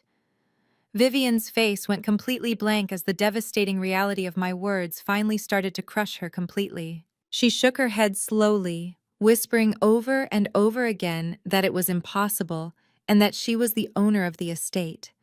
I raised the heavy stack of documents high in the air so everyone in the room could see the official state seals and the bold black signatures of the federal judges. I brought my hand down hard. I slapped the deed onto the marble counter. Grandpa did not leave this house to you, Mom. He transferred it to my firm 5 years ago. My mother stared at the thick stack of papers on the marble counter as if they were covered in poison. Her hands were shaking so violently that when she finally reached out to pick up the top document, the paper rattled loudly in the silent room. She read the bold black text at the top of the page. She read the name of my corporate firm, and she read the date of the transfer. It was signed and notarized exactly 5 years ago, while Grandpa Elias was still alive and perfectly healthy. Vivian dropped the paper back onto the marble, her legs giving out slightly as she slumped against the edge of the counter. Sydney slowly stood up from the floor where she had been kneeling. Her expensive designer dress was ruined, and her makeup was a disaster. She walked over to the counter like a zombie and looked at the deed. The realization hit her even harder than the FBI raid had. She looked down at the massive diamond tennis bracelet on her wrist and the heavy diamond necklace resting against her collarbone. I watched her eyes widen in absolute horror as the math finally clicked in her head. I told her those diamonds were not a gift from a wealthy Silicon Valley genius. They were purchased directly with Dr. Terry Pension Fund and Mr. Rollins' life savings. I told her the federal government was going to seize every single piece of jewelry, every designer handbag, and every luxury car sitting in that driveway to pay back the victims of her husband's Ponzi scheme. She was going to be left with absolutely nothing but the clothes on her back. I looked at both of them standing there completely stripped of everything they thought made them superior. I told them their entire lives were a complete illusion. The offshore bank accounts were frozen. The venture capital firm was a crime scene, and the money was entirely gone. All of their elite high society friends were currently backing toward the front doors, whispering in deep disgust as they watched the mighty fall. My mother looked around the room, seeing the pure judgment in the eyes of the people she had worshipped her entire life. She realized she was not the queen of Baldwin Hills anymore.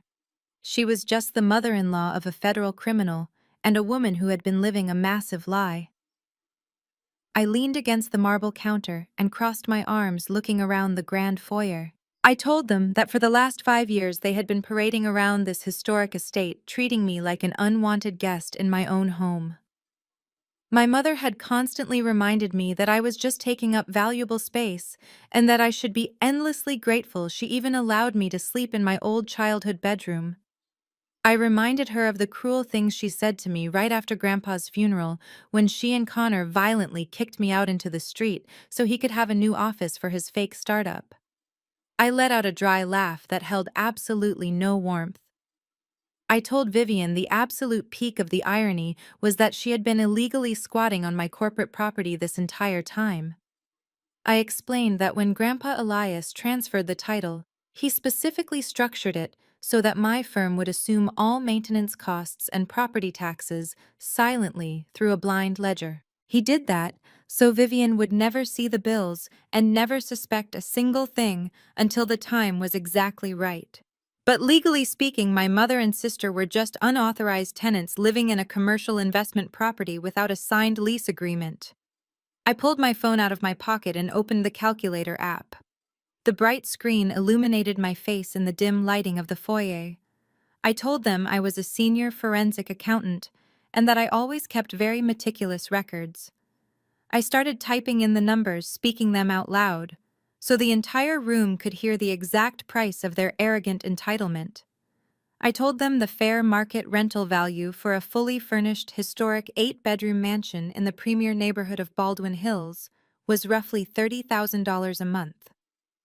I multiplied $30,000 by 12 months to get the annual rate. Then I multiplied that sum by the 5 entire years they had lived there since the title transfer was finalized. My mother watched my fingers move across the bright screen, her breathing becoming incredibly erratic and shallow. I hit the equal sign and looked up from the phone, locking my eyes directly onto hers. I told Vivian she currently owed my firm exactly $1,800,000 in unpaid back rent. I added that this massive figure did not even include the standard late fees or the extensive property damage caused by Connor's completely illegal structural renovations to my house. The sheer magnitude of the number hit Vivian like a physical blow to the chest. $1.8 million in debt to the very daughter she had just publicly disowned at a luxury restaurant days prior. She literally gasped for air, grabbing the edge of the marble counter to keep herself from completely collapsing onto the hard floor. All of the vicious pride, the nasty superiority, and the elite condescension she had worn like armor her entire life completely vanished. She was not a powerful socialite matriarch anymore. She was a terrified, broke woman facing a massive legal judgment she could never possibly pay. Vivian stumbled forward, closing the distance between us. Her hands reached out, trembling violently as she tried to grab my arms. I took a quick step back, refusing to let her touch me or infect my peace. The tears streaming down her face now were not the fake theatrical tears she had used to manipulate the crowd earlier. These were tears of pure, absolute, unfiltered desperation. She looked at me with wide, terrified eyes, begging me to stop the nightmare. She cried out my name, her voice cracking into a pathetic wail that echoed off the high ceilings. She begged me not to do this to her. She said she was a foolish old woman who had been completely brainwashed by Connor and his charming lies. She sobbed that she did not know what she was doing and that she never meant to hurt me or push me away. She fell hard to her knees right in front of me, the expensive silk of her custom gown pooling around her on the cold marble floor. She looked up at me, her face completely wrecked with fear, and begged for mercy. "Please, Morgan," she cried, her voice breaking into a desperate sob. "Please do not throw us out into the street. You cannot do this to me. I am your mother. Please forgive me. But we are family." I looked down at the woman kneeling on the marble floor, holding the crumpled silk of her designer gown. The word family hung in the heavy air between us, sounding entirely hollow and completely offensive. She was weaponizing the very concept she had spent my entire life destroying. I did not reach out to help her up. I did not offer her a tissue to dry her desperate tears. I just stood there looking at her with a calm, steady clarity that I had never felt before in my entire life. I told her not to dare use that word with me. My voice was quiet, but it carried through the grand foyer, cutting through the wailing sirens outside. I asked her what she actually thought family meant.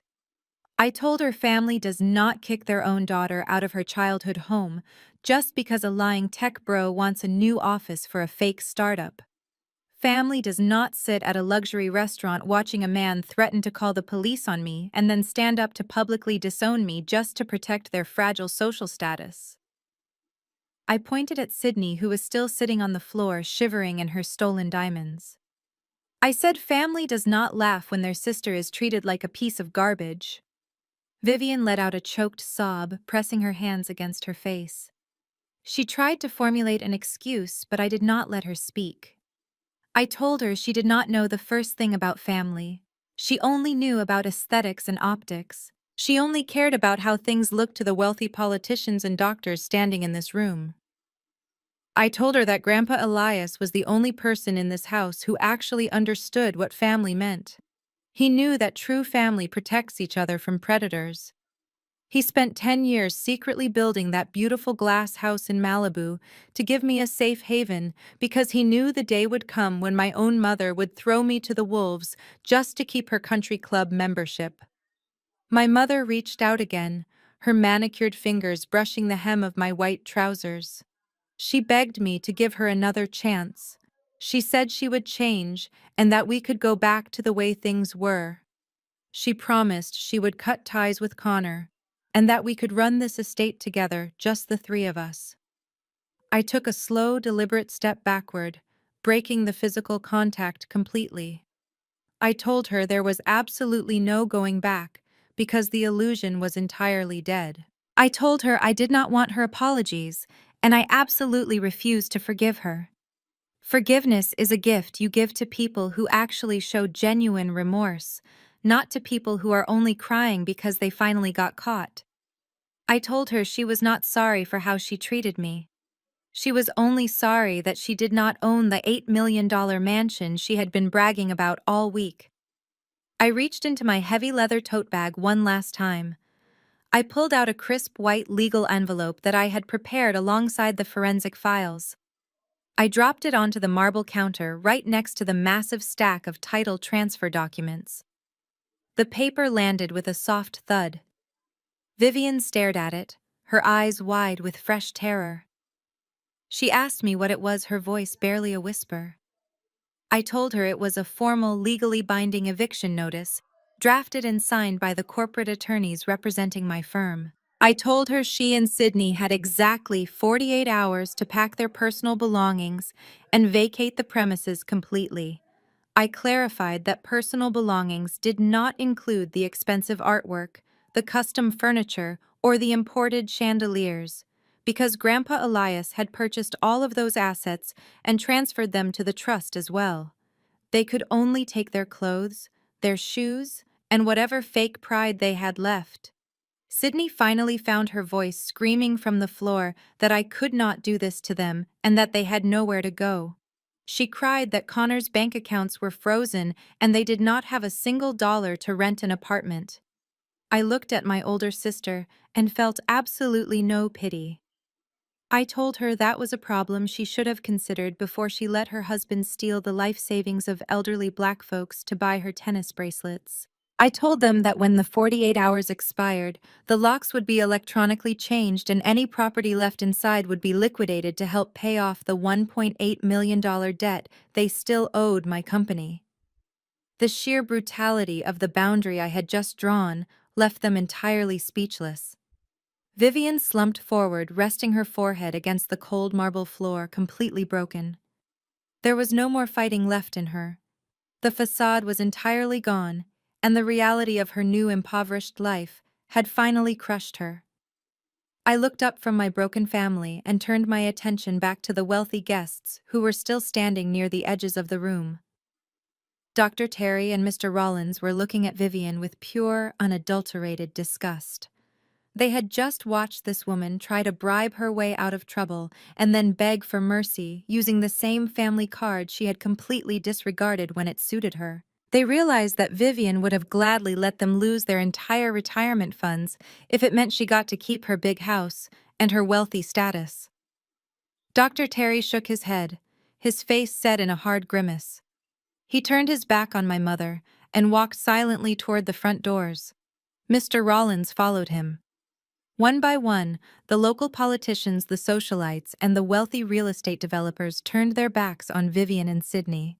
They walked out of the mansion in absolute silence, leaving their half-empty champagne glasses on the silver trays. The grand farewell party was officially over. My mother had wanted to host the social event of the season, and she certainly had. No one in Los Angeles would ever forget the night Vivian's fake empire burned to the ground. I picked up my leather tote bag and secured it over my shoulder. I did not say goodbye.